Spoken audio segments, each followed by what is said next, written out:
Hi friends, പുതിയൊരു വീഡിയോയിലേക്ക് എല്ലാവർക്കും സ്വാഗതം. മൈക്രോസോഫ്റ്റ് വേർഡ് ട്യൂട്ടോറിയലിലെ മൂന്നാമത്തെ വീഡിയോ ആണിത്. ഈ വീഡിയോയിൽ നമ്മൾ പാരഗ്രാഫിനെ കുറിച്ചാണ് പറയുന്നത്. ഈ എബൌട്ട് നമ്മൾ ഇതിൻ്റെ സ്പെല്ലിങ് തെറ്റാണ്. അപ്പോൾ ഒരു റെഡ് കളറിൽ ഒരു അണ്ടർലൈൻ നമുക്ക് കാണിച്ചു തരും. ഇവിടെ റൈറ്റ് ക്ലിക്ക് ചെയ്ത് കഴിഞ്ഞാൽ നമ്മൾക്ക് അതിൻ്റെ കറക്റ്റ് രൂപം ഇവിടെ കാണാനായിട്ട് പറ്റും. അപ്പോൾ സ്പെല്ലിങ് ചെക്ക് ചെയ്യാനുള്ള ഒരു ഓപ്ഷനാണിത്. അപ്പോൾ നമ്മളിങ്ങനെ ടൈപ്പ് ചെയ്ത് പോകുമ്പോൾ റൈറ്റ് സൈഡിലെ മാർജിനിൽ എത്തിക്കഴിഞ്ഞാൽ ഓട്ടോമാറ്റിക്കലി അത് നെക്സ്റ്റ് ലൈനിലേക്ക് റാപ്പ് ചെയ്തിട്ട് വരും. അപ്പോൾ ഈ ഒരു ടൈപ്പ് ചെയ്ത് കൊണ്ടിരിക്കുന്ന ഇത്രയും ഭാഗത്തെ വേർഡ് കൺസിഡർ ചെയ്യുന്നത് ഒരു പാരഗ്രാഫായിട്ടാണ്. അപ്പോൾ ഒരു പാരഗ്രാഫ് എന്ന് പറഞ്ഞാൽ നമ്മൾ വേർഡ് എടുത്തിട്ട് ഒരു ലൈൻ ടൈപ്പ് ചെയ്ത് കഴിഞ്ഞാലും അതിനെ ഡിഫോൾട്ടായിട്ട് വേർഡ് കൺസിഡർ ചെയ്യുക ഒരു പാരഗ്രാഫായിട്ടാണ്. നമ്മളിങ്ങനെ ടൈപ്പ് ചെയ്തിട്ട് ഇവിടെ നിർത്തി ഈ പാരഗ്രാഫ് ഇവിടെ അവസാനിച്ചു.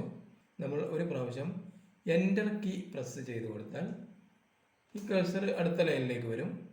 അപ്പോൾ ഇനി നമ്മൾ ടൈപ്പ് ചെയ്യുന്നത് അടുത്ത ഒരു പാരഗ്രാഫായിട്ടാണ് കൺസിഡർ ചെയ്യുക. അപ്പോൾ നമ്മളൊരു പുതിയ ഡോക്യുമെൻ്റ് എടുത്തിട്ട് ഒരു മാറ്റർ ടൈപ്പ് ചെയ്തുകൊണ്ടിരിക്കുമ്പോൾ നമ്മൾ എൻ്റർ കീ പ്രസ് ചെയ്യാതിരിക്കുന്നിടത്തോളം സമയം അത് ഒരു പാരഗ്രാഫായിട്ടാണ് കൺസിഡർ ചെയ്യുക. നമ്മൾ എൻ്റർ കീ പ്രസ് ചെയ്ത് അടുത്ത ലൈനിലേക്ക് വന്നു കഴിഞ്ഞാൽ ആ ലൈൻ മുതൽ നെക്സ്റ്റ് പാരഗ്രാഫായിട്ട് എടുക്കും. ഓക്കെ, അപ്പോൾ ഇനി നമ്മൾ ടൈപ്പ് ചെയ്യുന്നത് രണ്ടാമത്തെ പാരഗ്രാഫായിട്ടാണ് കൺസിഡർ ചെയ്യുക. നമ്മളിങ്ങനെ ടൈപ്പ് ചെയ്ത് പോവാണ്. നമ്മൾ ടൈപ്പ് ചെയ്യുന്ന മാറ്ററൊന്നും നിങ്ങൾ നോക്കണ്ട. നമ്മൾ ജസ്റ്റ് ഒരു ഈ പാരഗ്രാഫിൻ്റെ അലൈൻമെൻറ്റും ജസ്റ്റ് കാര്യങ്ങളെല്ലാം മനസ്സിലാക്കാൻ വേണ്ടിയിട്ട് എന്തെങ്കിലും ടൈപ്പ് ചെയ്യണമെന്നേ ഉള്ളൂ. ഓക്കെ, അപ്പോൾ നമ്മളിപ്പോൾ രണ്ടാമത്തെ പാരഗ്രാഫും ടൈപ്പ് ചെയ്ത് കഴിഞ്ഞു. ഇനി എൻ്റർ ചെയ്ത് കഴിഞ്ഞാൽ അത് മൂന്നാമത്തെ പാരഗ്രാഫ് ആവും. നോർമലി ജസ്റ്റ് ടൈപ്പ് ചെയ്തിട്ട് പോവുകയാണെങ്കിൽ ഈ റൈറ്റ് സൈഡ് മാർജിൻ്റെ അടുത്തെത്തുമ്പോഴാണ് ഇത് അടുത്ത ലൈനിലേക്ക് പോവുക. അതല്ല നമ്മൾ എൻ്റർ കീ പ്രസ് ചെയ്ത് കഴിഞ്ഞാൽ അതിന് അടുത്ത പാരഗ്രാഫായിട്ട് കൂട്ടും. അപ്പോൾ ഈ പാരഗ്രാഫ് ഇവിടെ അവസാനിക്കും. നമുക്ക് ഈ പാരഗ്രാഫിൽ തന്നെ അടുത്ത ലൈൻ വരണം. എന്നാൽ റൈറ്റ് സൈഡിലേക്ക് ഇനി ടൈപ്പ് ചെയ്ത് പോകാനും ഇല്ല. അങ്ങനത്തെ ഒരു കേസിൽ നമുക്ക് ഷിഫ്റ്റ് കീയും എൻ്റർ കീയും കൂടെ പ്രസ് ചെയ്ത് കഴിഞ്ഞാൽ നമ്മൾ അടുത്ത ലൈനിലേക്ക് പോകും. എന്നാൽ ഈ പാരഗ്രാഫ് എന്ന ഒരു കൺസെപ്റ്റിൽ നിന്ന് അത് മാറുന്നില്ല. ഇത് ഇനി നമ്മൾ ടൈപ്പ് ചെയ്യുന്ന കാര്യവും രണ്ടാമത്തെ പാരഗ്രാഫിൻ്റെ ഭാഗമായിട്ട് തന്നെയാണ് വരിക. അപ്പോൾ ഞാനിവിടെ വീണ്ടും എന്തെങ്കിലും ജസ്റ്റ് ടൈപ്പ് ചെയ്യാണ്. ഓക്കെ, നമ്മളിപ്പോൾ ഇവിടെ രണ്ട് പാരഗ്രാഫ് ടൈപ്പ് ചെയ്ത് വെച്ചിട്ടുണ്ട്.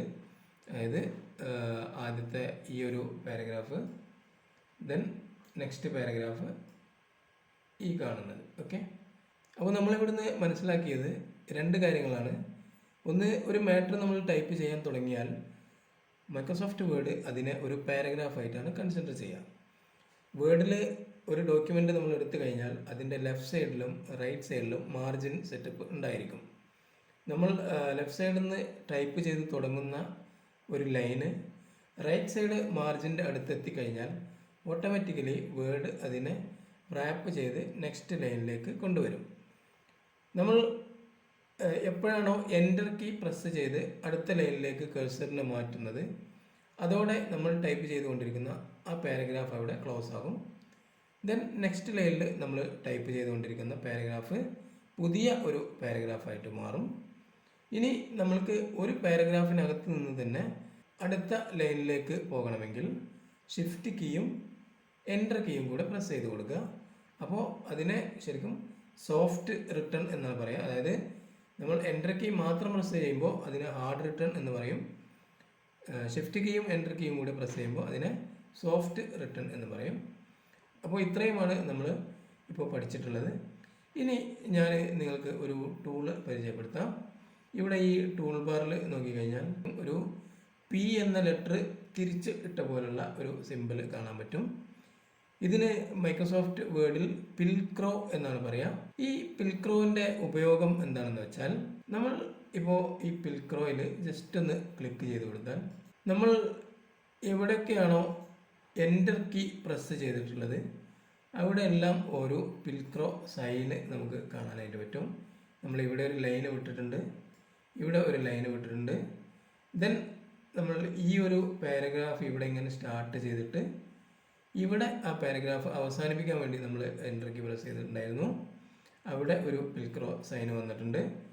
ദെൻ അടുത്ത പാരഗ്രാഫ് നിങ്ങൾ നോക്കിക്കഴിഞ്ഞാൽ നമ്മൾ ഇവിടെ നിന്ന് സ്റ്റാർട്ട് ചെയ്തു, ഇവിടുന്ന് വന്നു ഇവിടെ എത്തിയ ഈ ഒരു ഭാഗത്ത് എത്തിയ സമയത്ത് നമ്മൾ എൻ്റർ കീ അല്ല പ്രസ് ചെയ്തത്, നമ്മൾ ഷിഫ്റ്റ് പ്ലസ് എൻ്റർ ആണ് പ്രസ് ചെയ്തത്. അപ്പോൾ നമുക്ക് അവിടെ വന്നിട്ടുള്ള ആ ഒരു സിമ്പിളിന് ചെറിയ മാറ്റമുണ്ട്.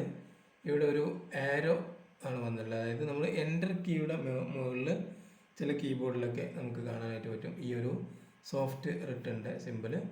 ദെൻ ഇവിടെ പിൽക്രോ വന്നിട്ടുള്ളത് ഈ ഒരു സ്ഥലത്താണ്. അപ്പോൾ ഈ പാരഗ്രാഫ് നമുക്ക് മനസ്സിലാക്കാം, ഇവിടെ നിന്ന് തുടങ്ങിയിട്ട് ഇവിടം വരെ ഈ ഒരു പാരഗ്രാഫാണുള്ളത്.